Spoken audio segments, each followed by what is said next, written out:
Merci d'avoir choisi Gabon News pour vous informer. Mesdames et messieurs, bonsoir et soyez les bienvenus dans cette édition d'information. À la une de ce journal, le Gabon souffre d'un problème mystico-spirituel selon Abel Mbombe Nzondo, candidat à l'élection présidentielle de 2016 au Gabon. Il prône pour la conservation et la revalorisation des valeurs traditionnelles. Suivant le reportage de Kenny Ngori sur les images de Refui Tsoga. C'est le premier candidat à l'élection présidentielle de 2016 au Gabon au lendemain de sa déclaration de candidature. Gabon News est allé à la rencontre d'Abel Mbombe Nzondo dans sa modeste habitation de la commune d'Akanda pour une interview exclusive. Je me porte candidat à l'élection présidentielle de 2016. C'est pour plusieurs raisons. La première raison reste la situation socio-politique et économique de notre pays, qui souffre d'un manque d'explication à nos populations. La deuxième préoccupation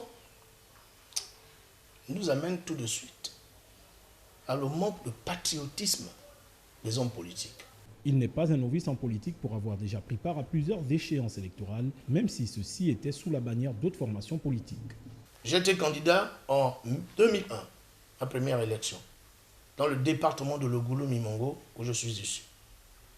J'étais candidat en 2013 pour les élections locales dans le compte, plutôt pour le 2e arrondissement de Libreville, dont j'étais tête de liste.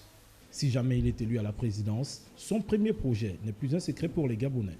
Je pense une chose dans ma vie et dans la vie de tous les jours, c'est d'abord amener les Gabonais à être tribuns. Tête de liste du CLR aux dernières locales dans le 2e arrondissement de Libreville, sa candidature pourrait générer des mésententes au sein de sa famille politique. Nous restons dans le cas des présidentielles de 2016 et toujours avec le candidat Abel Mbombe Nzondo. Il a décliné un programme qui gravite autour de plusieurs points essentiels et pour lui, le plus important est de ramener les Gabonais à aimer davantage leur pays et de préserver les acquis. Retrouvons Kenny Ngouri et Refui Tsoga.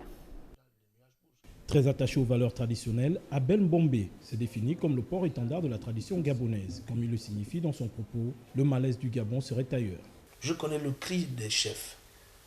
Je connais le cri de notre terre.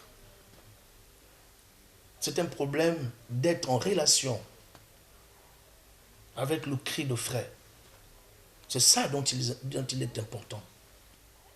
C'est pas tout de dire, oui, j'ai le soutien des chefs. Ça, c'est pas le plus important. C'est la connaissance de ce que le chef caresse qui est important. Après avoir effectué le tour du Gabon et après avoir entendu des cris d'alarme divers, il est plus que jamais important pour le Gabon de se retourner vers ses valeurs. J'ai rencontré les chefferies les plus organisées de ce pays. Et je vous dis aujourd'hui, le retour, c'est que la chefferie gabonaise est touchée au plus haut niveau. Et je veux être celui-là qui va être le porte-étendard de cette société. Parce que le socle d'un pays, le véritable socle d'un pays, ce sont ses valeurs traditionnelles. Vous voyez que dans mon salon, avant le vert jaune bleu, j'ai le premier drapeau du Gabon.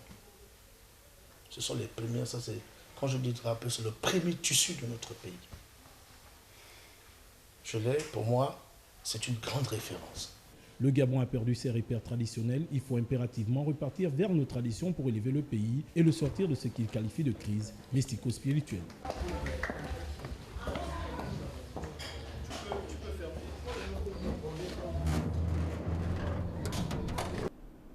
Nous parlons de toute autre chose à présent. La célébration différée de la Journée internationale de la veuve et de l'orphelin à Paris en France.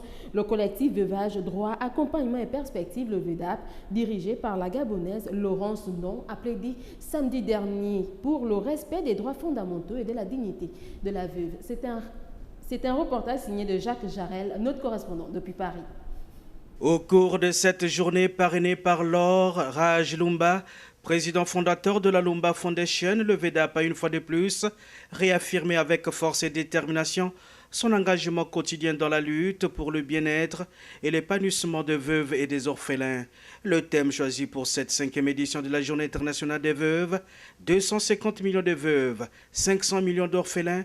Dans le monde, nous sommes tous concernés. En tant que femmes, nous devons nous lever et protéger les veuves. Pour la présidente du VEDAP, l'urgence de la mise en place d'un observatoire des droits relatifs aux successions et régimes matrimoniaux devient plus qu'un impératif catégorique. Nous voulons vraiment créer cet observatoire qui pourra attribuer des bons et des mauvais points aux États selon l'état de leur législation en faveur ou en défaveur des veuves. Cette vision du VEDAP a suscité l'adhésion et le soutien indéfectible du président fondateur de la Lumba Foundation. J'aimerais soutenir votre organisation. Je peux avoir plus de détails vous concernant et je vais vous envoyer de l'argent pour cela. Instituée pour la première fois le 23 juin 2011, la Journée internationale des veuves reste un moyen pour l'ONU de dénoncer les discriminations faites aux veuves à travers le monde. Cependant, la question de la défense des droits de cette catégorie d'individus, et qui implique forcément celle des orphelins, n'est pas encore parvenue à entrer dans les priorités des gouvernements du monde, au-delà des simples déclarations d'intention. Et pour la boucle de ce journal, nous parlons de sport. À l'occasion de la Coupe du Gabon organisée par la Fédération gabonaise de football, le match comptant pour les quarts de finale a vu Akanda FC se démarquer face à AJA hier au stade Monédan de Sibon sur un score de 2-1 et c'est Akanda FC qui se qualifie pour les demi-finales. Suivant le compte rendu de Marvin Beryl. 2-1, c'est le score final de la rencontre qui a opposé Akanda FC à Aja ce mardi 7 juillet au stade Monédan de Siban, comptant pour les quarts de finale de la Coupe du Gabon organisée par la Fédération gabonaise de football. 2 buts pour le club d'Akanda qui ont été inscrits respectivement par Ndiaye Mohamed en première mi-temps et Mor Soumaré à la seconde mi-temps. Une rencontre qui n'a pas du tout été facile pour les Akandais malgré la présence dans les rangs et sur le terrain de plusieurs internationaux tels que Romaric Rogombe, le Brésilien Eduardo Gomez ou alors Fabrizio Marcolino, la nouvelle recrue d'Akanda FC. C'était un peu difficile au début. On s'est battu, on a pu faire de notre mieux pour essayer de revenir parce qu'on a trouvé une équipe de Aja qui était prête physiquement. Et il a fallu que nous aussi on réponde aussi à notre tour. Donc nous sommes bien battus, Et nous allons garder la tête haute pour la suite et nous mettre au travail.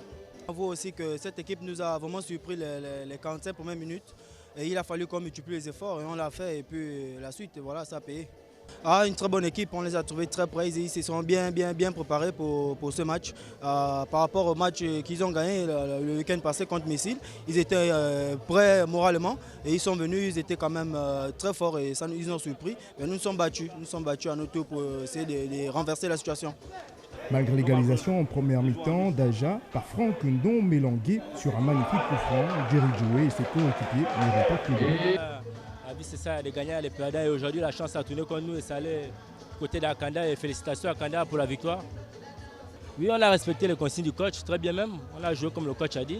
On a été déterminés, mais voilà, ça a été. Et Akanda a pu remporter les 3 points. C'est donc Akanda FC qui ira en demi-finale en attendant le vainqueur du choc FC Mounana Manga Sport. Voilà qui met un thème à cette édition d'information. Merci à vous de l'avoir suivi. L'information continue sur les www.gabonnews.com. Au revoir et à demain 20h.